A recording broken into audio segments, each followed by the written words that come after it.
Welcome to another episode of Consumer Protection and You with Ryan Lippe, in which we're going to be talking about the resources that the Ohio Attorney General Dave Yost's office has available. Stay tuned.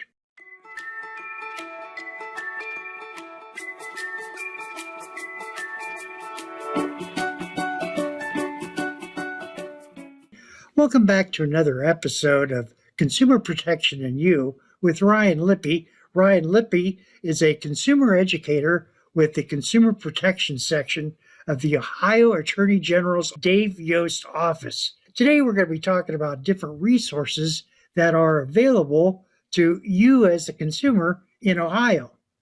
Ryan, it is a pleasure talking with you. Thanks. Nice to join you again. I appreciate the opportunity to talk about what all our taxpayers are ultimately paying for, which is to help run our office and to give us public services to bring out to everyone in Southern Ohio and throughout the Buckeye State.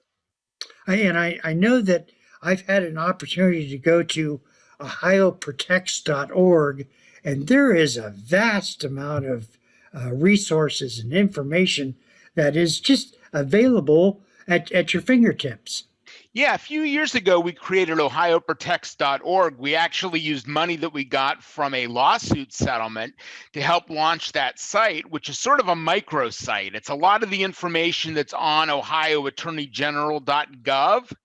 But it's sort of condensed, and we've got some links, and it's just much easier to maneuver through ohioprotects.org if you know you just want consumer information. We've got 33 or so sections of the Ohio Attorney General's office, and it's a vast amount of information on ohioattorneygenera.gov. And you're welcome to go there, especially if you're going to be doing a report on all the different sections of our office, or you want to read about Dave Yost, or information that covers our whole entire office.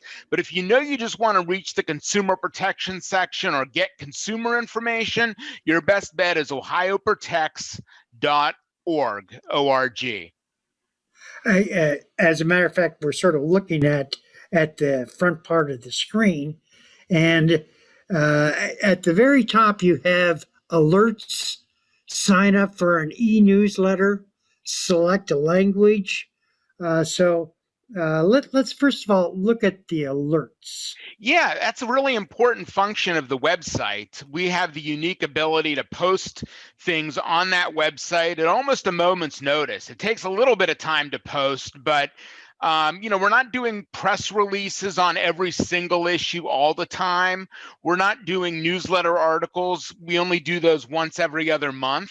So in the interim, we like to post alerts out there for consumers as we hear about different types of scams, hear about consumer protection news out there that applies to Ohioans.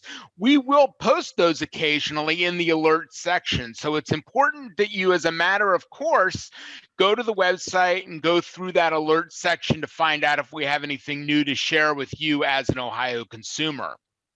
One of the things that captured my attention was some of the different scam videos that you have available. And let's click on one just to see. Let's click on the full COVID-related scam video that we talked about several weeks ago.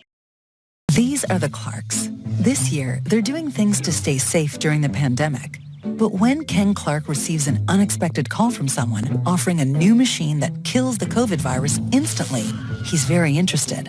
The caller then tells Ken there will be a charge for this new and novel product. But if Ken gives him his social security number, he would see if insurance would cover the cost of the machine. Ken isn't sure about giving out his social security number, but doesn't want to miss this opportunity, especially if insurance will pay for it. So he gives the caller his information. As soon as he gives out his information, though, he realizes it may have been a bad idea. And weeks later, he knows it was a bad idea when no product ever shows up. So what can Ken do? First, he should see if any fraudulent accounts have been opened in his name by checking his credit report at annualcreditreport.com. Free credit reports are being offered weekly through April 2021. He may also consider placing a fraud alert on his credit file by contacting one of the big 3 credit reporting agencies. or even adding a permanent security freeze by contacting all three agencies. For help with identity theft, contact Ohio Attorney General Dave Yost's office by visiting ohioprotects.org. Well, that was a very good video, Ryan. Your office produces a variety of different videos.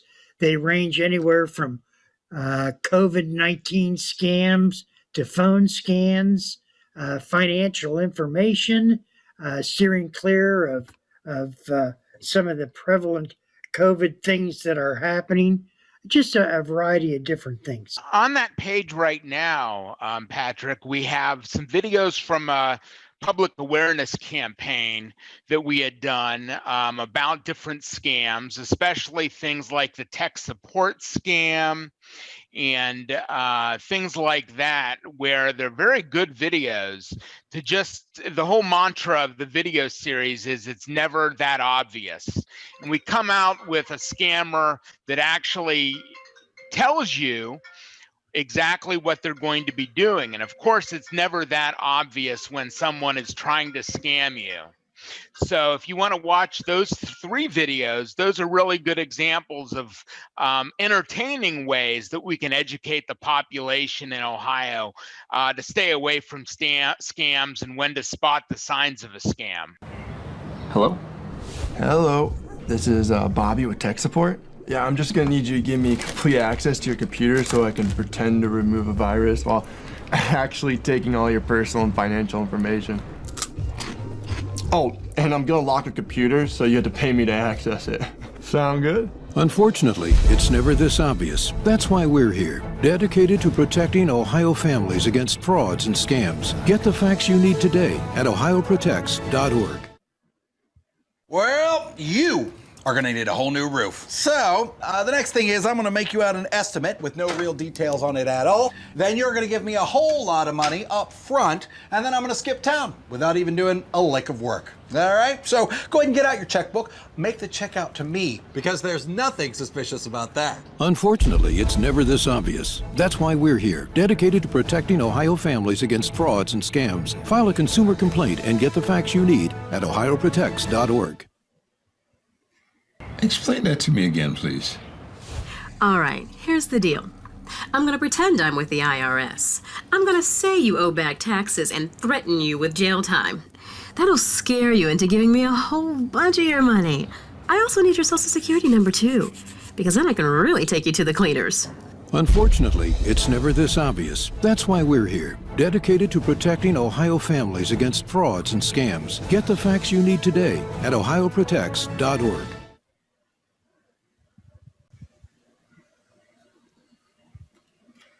We saw three really good videos. Does that really happen a lot in Ohio? I don't think a week goes by that we don't see all three of those types of scenarios in the state of Ohio, trying to get Ohio victims to give up personal information and or money. One of those videos discussed the infamous tech support scam, where somebody calls up claiming to be Microsoft or claiming to be tech support and telling you you have a virus. They're just not going to be as obvious as that man was on the phone. The whole theme behind these videos, the humorous theme, is that it's never this obvious. They're never going to come out and tell you what they're doing, because if you knew, you'd never give them your information or your money. So they're going to be a lot more subtle than they are in these videos. The second video we saw had to do with a home improvement contractor.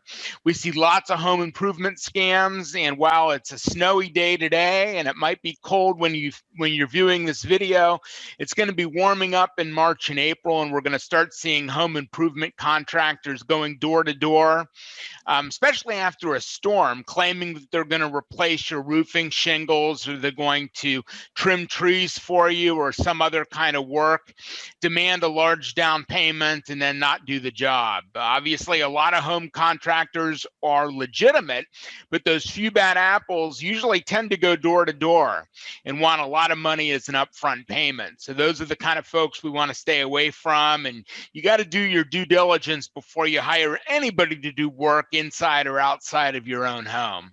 Now, if a person is being scammed, can the Ohio Attorney General's office get your money back? It really depends. If it's an outright scam and the scammer is overseas doing it by phone or over the internet, it's awfully tough for us to get money back in those cases, because usually they talk the consumer into doing it through an anonymous payment method like a money order or a Western Union wire transfer or some gift card of some sort. If they're using one of those payment methods, it's especially hard to get the customer their money back. But if they have a legitimate gripe with a contractor or a merchant or a business, they can file a complaint with our office, and we can try to get you involved in the informal dispute resolution process, where we might be able to at least contact the business on your behalf, let them know your side of the story and vice versa, and try to get some or all of your money back. We do have a pretty good track record when it comes with trying to get people's money back. If we can find the contractor, especially if they're in the state of Ohio, and if we contact them using our resources at the Ohio Attorney General's office. Nothing's guaranteed, but you can always go to small claims court or various other avenues. If we can't help you out to get your money back, you still can take it into your own hands. Now, you have on the ohioprotects.org the ability to file a complaint. To file a complaint, basically you click on that. It gives you some basic information, and then you're able to file a complaint. And Absolutely. It's very easy, it looks like. You want to share some information about filing a complaint? Sure. Just make sure that you file as much information as you have about the supposed business, about yourself and the situation you're in. It's not the kind of form where you can attach 300 invoices or anything like that. We may need those, but in this case, we have a lot of information we just can use up front if you have it to help us get started with the complaint. And we have a public information assistant that can go through all of your information, contact you back if we need more information. Then eventually, if it's something that's ripe for our informal dispute resolution process, we can assign it to a complaint specialist, and they can work one-on-one with the business and with you to try to get a resolution in your favor. Now, we can't go to court for you.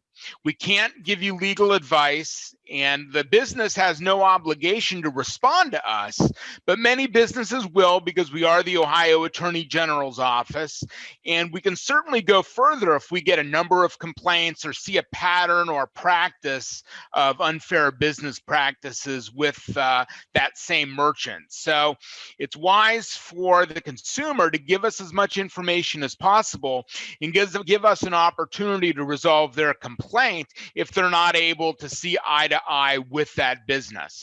You had mentioned in a prior video that the charities don't necessarily fall under certain guidelines or rules when it comes to abuse. The big thing to remember is charities are exempt from the do not call law. So if you are telling the do not call registry to include your cell phone or your home phone, if a charity is calling you for a donation, they don't necessarily have to abide by that national do not call registry, because there's an exemption for nonprofits and for charities, just like there is for politicians and various other calls that aren't considered sales solicitations. But what they do have to do is they have to register with the charitable law section of the Ohio Attorney General's office, which is a separate section of the office. And you can actually look up on our website at ohioattorneygenera.gov to see whether a charity that's calling you is actually filing the reports on time with the Ohio Attorney General's office. Because almost every charity I know of needs to at least register with our charitable law section if they're going to be asking Ohio donors for money. So again, that's a separate section of the office. I work for the consumer protection section, but if you have questions about charities, those go to the charitable law section. If you have a complaint about a charity, you can file it with the at the charitable law section, and you can find out more about a charity by going to that website, ohioattorneygenera.gov, and look up a charity is a search tool that we have implemented within that website. So we're talking about some of the different fraud kinds of things, and we were discussing that they happen more frequently than we really realize. That there are a lot of different frauds that do occur in Ohio, and I know that the Attorney General's office tries to do a lot to prevent this. Yeah, it's funny you mentioned that because my mother called me this morning, probably about an hour and a half ago, saying that she just got a recorded message that claimed to be from Social Security. And she was worried because she had not gotten that particular phone call before.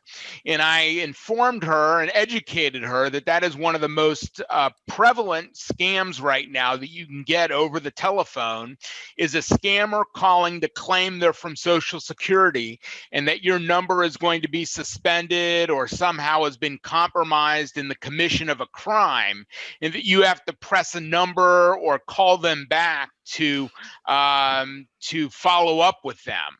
That is by no means the real Social Security Administration. And if you get a call like that, those are the kind of calls we'd like you to report to the Ohio Attorney General's office. You said that you do not take them to court. Well, it depends. We have an economic crimes unit that handles criminal cases, and they do a lot of work with local prosecutors, county prosecutors, sheriff's departments, police forces across the state. Then we have a civil legal section of the office that files complaints throughout the year on businesses where there's the alleged unconscionable activities going on against consumers. So there are cases we take to court, but usually in those cases, there's some pattern or practice of misconduct or unfair business practices going on. It's not just one consumer in one particular case. Because when we file on behalf of the state, it's on behalf of the entire public, not on just behalf of one particular consumer. So if you have all your friends and neighbors call up because they've gotten the same kind of complaint about the same business, that very well may end up in formal legal action, if the facts are right, that our office takes against a business. But if it's a one-time occurrence and it's just one consumer calling about one particular problem they happen to not see eye to eye with about a business, we're going to put that in our informal dispute resolution system to do that informal complaint resolution to try to get some money back to the consumer. Or the consumer can, if they don't like the result of that system, they can go to small claims court or go to municipal court or go to common pleas court and try to get a judge to weigh in on the facts of the situation. Because that's one thing we cannot do, is determine who's telling the truth. Of course, we'd always like to think consumers are giving 100% honesty to us, but we're not a trier of fact like a court system is. So you need to wait for the justice system to work if you really want someone to officially weigh in on who's right and who's wrong. One of the questions that I often wonder, in Ohio, we have a variety of different businesses, but there are also global companies, or there are out-of-state companies that I would imagine we don't necessarily see eye to eye. Like, for instance, the cable company or the Sure. electric company or those different utilities. Do you find many resolutions to situations that might occur with some of the larger companies? Surprisingly, we can get resolution with some of these companies. We may have contacts at their executive appeals department or the office of the president or some customer service higher level folks that you may not reach when you first try to call their toll-free customer service number. So if you can't see eye to eye with a bigger company, feel free to give us a call and see if we can go to bat for you, or at least try to get you involved in that informal dispute resolution process. If you have a problem with one of these companies, chances are, if it's not a newer company, that we've dealt with them before and we may know the channels to go through in order to try to resolve your problem. And that includes utility companies, cable companies, folks like that. So the bigger a company is, the more infrastructure they have, the more resources they may have to put behind their complaint resolution programs. And we may be aware of some channels that you're not aware of where we can try to resolve problems with individuals within that company and get you a satisfactory resolution. So it doesn't hurt to try and get that resolution from our office if you're not able to first work it out between you and the company representatives. I know that we as consumers are always concerned about our credit reports. And sometimes if there's a question about an item on a credit card, or we're questioning the bill of a cable company or some kind of utility, the biggest that they can harm us is our credit. Sure. And if a bill goes into collections, or if it gets down to the point where it's going to hit your credit report, there's even more of a reason to try to work out those issues or dispute the charges if you don't think they're appropriate. The important thing is to really make sure to contact the company as soon as you find the error. Don't wait for it to go to collections. Don't wait to get those 3rd and 4th and 5th notices that they need to collect money from you. Make sure to try to take care of it as soon as possible. And the quicker you let the company know, the more willing they're probably going to be to try to work out a solution for you. And don't hesitate to contact our office if you're not able to get that kind of resolution that you expect from the company. You know, speaking of that, we have a big medical system in the United States and in Ohio. And oftentimes medical treatment is very, very good, but the billing sometimes needs to be better. Absolutely. And do you see that there's a lot of resolution that needs to be done with medical bills? Because that depends. I mean, the more complex the process is, the longer you have a stay in a hospital, or the more kinds of transactions that take place during the medical visit, the more propensity there could be for improper billing codes, or codes that may get a doctor's office more money, but may mean that you're paying more as well. So it's really important to scrutinize a statement or an invoice that you get from a doctor's office or a hospital to make sure you treat those sort of like a credit card statement. Look at every line item. Make sure you're scrutinizing it to make sure you're being billed appropriately. And just like with every other company, most doctors' offices are legitimate. They're on the up and up, but errors do happen. So it's really important, if you think you're being asked to pay too much, or if you think something should be the insurance company share instead of your doctor's office billing you directly, those are the kinds of things you want to contact their billing department about right away, and to follow up with our office if you can't get resolution.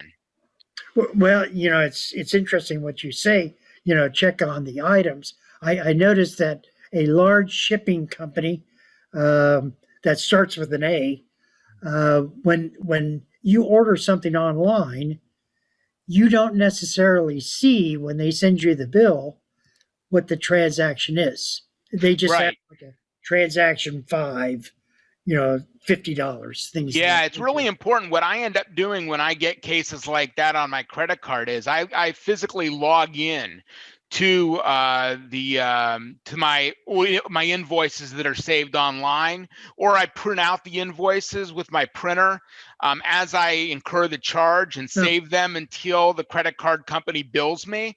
And I match up the amounts and I try to figure out what the charges are for. And if I have any questions, you better believe I'm going to email, or I'm going to chat with, or I'm going to call up that company and see what exactly that charge is to make sure I'm not being overbilled or billed for charges that I didn't incur.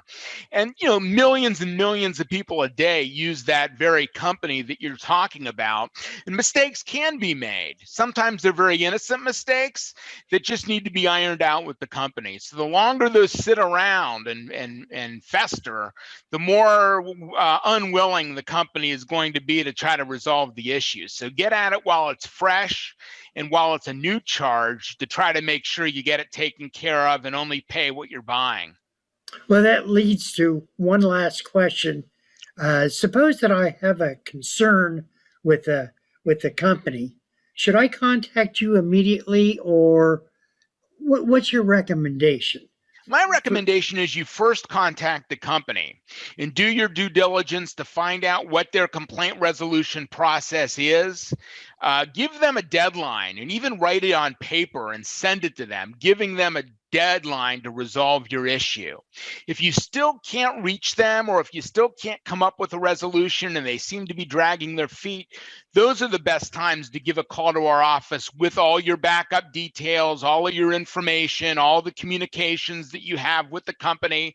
Jot down the phone numbers and the names of the people you've chatted with, and let us know all that information when you file your complaint or when we follow up with you to try to get resolution. Okay, all right. One thing I wanted to mention, and hopefully we'll have time for this. Sure. One thing I wanted to mention is we do have a newsletter that comes out every other month called Consumer Advocate. And that's another thing they can find on the page ohioprotects.org, is a way to sign up for our e-newsletter. So it's bi-monthly. We usually do 3 to 4 to 5 articles every other month that we send out to you by email, or you can go on to ohioprotects.org and get all of our current issues and back issues of Consumer Advocate. It's a great way for consumers in Ohio to stay in touch with our office and to find out new information about what's been going on with scams and fraud and consumer protection across Ohio. The newsletter, is that also sent out? Is it printed out and sent by mail? No, or we is don't it just- we try to be economical with our budget, so we don't send those out by postage mail anymore. It's all electronic. But if you get on ohioprotects.org, even at the library with their Wi-Fi, go to ohioprotects.org and you can actually see the back issues and the current issue of the Consumer Advocate newsletter. And you can print out PDFs. You can send them to friends. You can do a lot of things with the Consumer Advocate newsletter. But if you have an email address, we'd love you to sign up to get on the subscription channel. It's absolutely free, and we only give you as much information as you want. So if you want to get more information about the Consumer Advocate newsletter or about the Ohio Attorney General's office, go to ohioprotects.org, or our bigger site, the main site for the office, ohioattorneygeneral.gov. Hey, we're talking with Ryan Lippe. Ryan Lippe is a consumer educator with the Consumer Protection section of the Ohio Attorney General Dave Yost office. Thank you, Ryan. And Great. Thank you so much. I appreciate the opportunity.